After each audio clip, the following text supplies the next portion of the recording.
Thank you, Amy.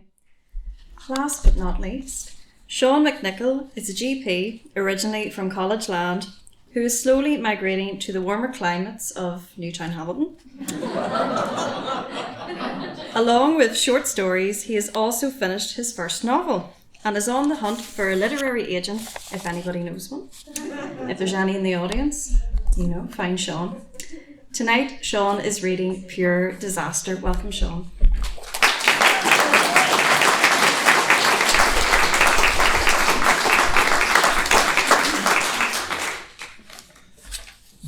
Thank you. Seeing as I'm up last, just like to thank Biddy and Rachel for such a lovely night. I'll not keep this too long. It's a fairly short story called Pure Disaster.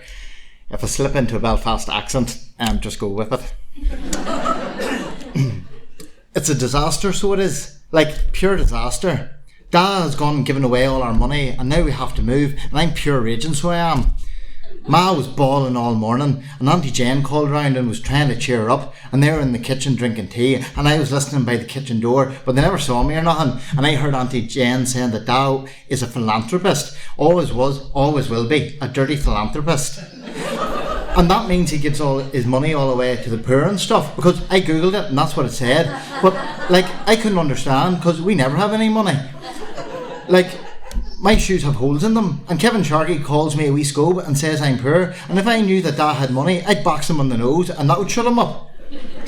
Ma said we had to leave pure quick, so I packed up all my clothes and shoved them into one suitcase and we left, but Dad wasn't even back from stacking shelves at work or nothing. Pure disaster. Look at what he's amounted to, Auntie Jane said, assistant manager of a super value. That must be where he got the money from. I don't even want to leave here. I like it here. It's my home and I know all the neighbours and everything. Mrs. Quinn lives next door and her husband is dead or something, and Stacey lives right across the road and Dad is really good to her and fixes her boiler and her TV and everything. And when he goes over to hers, he tells me that I'm in charge of the house because her stuff always breaks when Ma's at work, so I be on my own. He's really generous, is my Dad.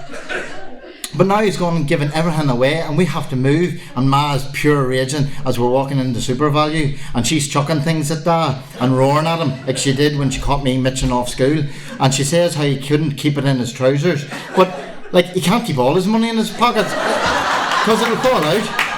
And he just stands there, and then Ma drags me away out of the shop and her eyes are all red and her cheeks are all blotchy like the time I had the measles. Can Dad get the money back, I ask her. She stops her sniffles and looks at me pure funny. Well, what are you on about? That money that Dad gave away, can he get any of it back? Auntie Jane said he's a philanthropist, and I googled what that meant.